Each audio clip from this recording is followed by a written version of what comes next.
இன்று இரவு தியானத்திற்காக தேவன் நமக்கு தந்த வேத வசனம் எசேக்கியேல் 37வது அதிகாரம் 14வது வசனம். இதை சொன்னேன், இதை செய்வேன் என்று கர்த்தர் உரைக்கிறார் என்று சொல் என்றார். கிறிஸ்துவுக்குள் பிரியமானவர்களே, வருஷத்தின் கடைசி நாட்கள்ல இருக்கோம். நம்ம நிறைய நேரங்கள்ல யோசிப்போம், தேவன் நமக்கு இவ்வளவு வாக்குத்தத்தங்களை தந்திருக்கிறாரு, அதுல இது மட்டும் நிறைவேறி இருக்கு, இன்னும் இதெல்லாம் நிறைவேறவே இல்லையே, இது நிறைவேறுமா நிறைவேறாதா அப்படிங்கிற சந்தேகம் வரும். உங்களுக்கு தான் இன்றைய தீர்க்க தரிசன வார்த்தை. உங்களுக்கு நேராக என்ன கடந்து வருது அப்படின்னா, இதை சொன்னேன், இதை செய்வேன் என்று கர்த்தர் உரைக்கிறார் என்று சொல் அப்படின்னு சொல்லியிருக்கிறாரு. உங்களுக்கு வாக்குத்தத்தம் தந்தவர் யாரு அப்படின்னா, சாதாரண மனுஷங்க இல்லை, அது சகல வல்ல சர்வ வல்ல தேவன். அவர் உண்மை உள்ளவர். அவரால் செய்ய முடியாத காரியம் ஒண்ணுமே இல்லை. யோசேப்பிற்கு தரிசனம் மூலமா வாக்கு பண்ணாரு. அதுக்கப்புறம் அவனுடைய வாழ்க்கையில எவ்வளவோ விஷயங்கள் நடந்துச்சு.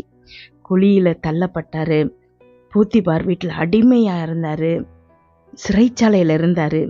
ஆனாலும் அவர்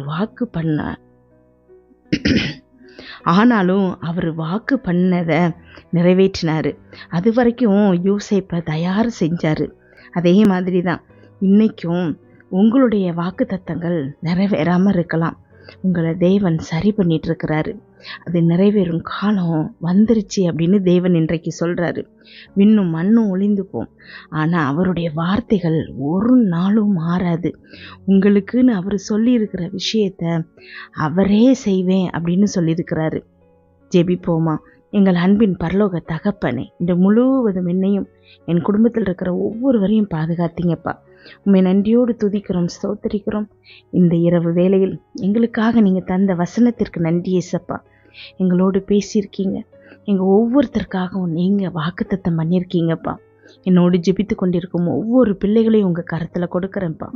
அந்த பிள்ளைங்க போகும்போதும் வரும்போது நீங்க ஆசீர்வதிங்க. அவங்க இருதயத்தின் வாஞ்சிகள் எல்லாத்தையும் நிறைவேற்றுங்கப்பா. என்னென்ன காரியங்களுக்காக இப்பொழுது ஜெபிக்கிறாங்களோ அதிலெல்லாம் அவர்களுக்கு ஒரு வெற்றி கிடைக்கணும் ஏசப்பா. இன்றைக்கு எங்களோடு பேசியிருக்கிற வார்த்தைகளுக்காக உமக்கு நன்றி ஏசப்பா. எத்தனையோ பிள்ளைங்க இந்த வருஷத்தின் முடிவுக்கு வந்துட்டோமே, இன்னும் நம்மளுடைய வாழ்க்கையில ஒரு முன்னேற்றம் இல்லையே, இதெல்லாம் எனக்கு தேவன் வாக்கு பண்ணார், ஆனா எதுவுமே நடக்கலையேங்கிற விரக்தியில இருக்கிறாங்கப்பா. அம்மேன், அந்த ஒவ்வொரு பிள்ளைகளுக்கும் நீங்க சொல்லியிருக்கிற வார்த்தை என்று பேசப்பட்டிருக்குதுப்பா.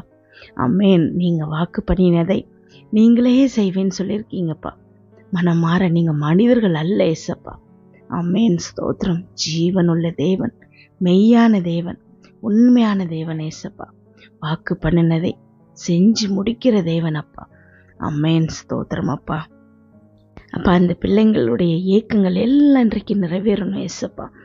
அம்மேன், அதற்கான வேலைகளை நீங்கள் செஞ்சிட்டு இருக்கீங்க ஏசப்பா. அதற்காக உமக்கு நன்றி. அம்மேன் அப்பா, எத்தனையோ வருடங்கள் காத்திருந்து இன்னும் அந்த பிள்ளைகளுக்கு ஒரு முன்னேற்றம் இல்லை ஏசப்பா. பொருளாதார விஷயத்துலையும் சரி, அடுத்த வருஷம் இது சரியாயிரும், அடுத்த வருஷம் சரியாயிரும் அப்படின்னு நினச்சி வேதனையில் இருக்காங்க ஏசப்பா. அம்மேன், அந்த பிள்ளைகளுடைய அப்பா பணங்கள் கடன்கள் எல்லாம் சரியாகணும் ஏசப்பா. ஸ்தோத்திரம் ஏசப்பா. அவங்க சம்பளம் எவ்வளவானாலும் இருக்கலாம், அவங்க செலவு எவ்வளோ பெருசானாலும் இருக்கலாம், ஆனால் நீங்கள் அதெல்லாம் விட பெரிய தேவனப்பா. இந்த பிள்ளைகளுக்கு இன்றைக்கு இந்த பிரச்சனை சரியாகிறமைக்காக நன்றி ஏசப்பா. அம்மேன், ஸ்தோத்திரம் ஏசப்பா. இத்தனை வருஷமா மருந்து மாத்திரை சாப்பிட்டு இன்னும் நோய் குணமாகாம வேதனையில் இருக்கலாம். இது சரியாகாமல் இருக்குமோ, ஏதாவது ஒரு வலி வந்ததுன்னா உடனே இந்த பாட்டு போயிருக்குமோ, அதில் இந்த வழியாக இருக்குமோ, இந்த நோயாக இருக்குமோ, சந்தேகப்பட்டு உயிருக்கு பயந்து அப்பா மரண பயத்தோடு வாழுகிற உங்களுடைய பிள்ளைகளுக்கு இன்றைக்கு அப்பா ஸ்தோத்திர ஏசப்பா, மரண பயத்திலிருந்து நீக்குவதற்காக, மரண பயத்திலிருந்து விடுதலை பண்ணுவதற்காக அப்பா நீங்கள் வந்தீங்கப்பா. ஸ்தோத்திர ஏசப்பா. நன்றி ஆண்டவரே. ஒவ்வொரு பிள்ளைகளின் பயங்களும் இன்றைக்கு நீங்கணும் ஏசப்பா.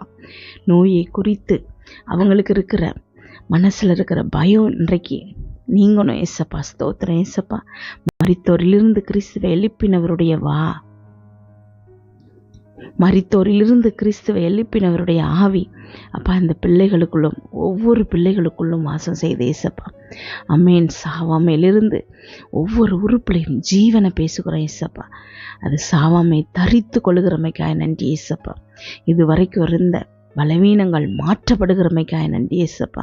பலவீனங்களை கொண்டு வரும் ஆவிகளை அவங்க வாழ்க்கையிலிருந்தே நாங்கள் அப்புறப்படுத்துகிறோம் ஏசப்பா. அமேன். ஸ்தோத்திரம் அப்பா. நன்றி ஆண்டவரே. ஒவ்வொரு பிள்ளைகளுக்குள்ள இருக்கக்கூடிய பிரச்சனைகள் நீங்கணும் ஏசப்பா. சமாதானம் தங்கணும் ஏசப்பா. எதை குறிச்சும் கவலைப்படாமல், இருதயத்தில் ஸ்ட்ரெஸ் ஆகாமல், முழு நம்பிக்கையும் உங்கள் மேலே வச்சு அடுத்த வருஷத்தை அவங்க துவக்கணும் ஏசப்பா. ஸ்தோத்திரம் அப்பா. நன்றி ஆண்டவரே.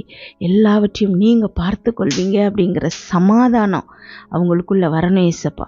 ஒவ்வொரு பிள்ளைகளையும் உங்கள் கருத்தில் கொடுக்குறேன்.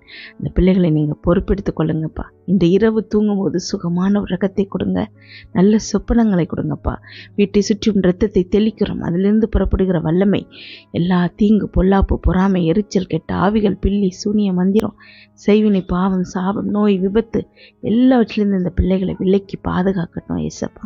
நாளை காலை எழுந்திருக்கும் போது புதிய கிருபையால் தாங்குங்கப்பா. இதை கேட்டுக்கொண்டிருக்கும் ஒவ்வொரு பிள்ளைகளின் இருதயத்தையும் உடைய கிருபையினாலும் சமாதானத்தினாலும் பலப்படுத்துங்க. இயேசு கிறிஸ்துவின் மூலம் ஜெபங்கேளும் நல்ல பிதாவே. ஆமென்.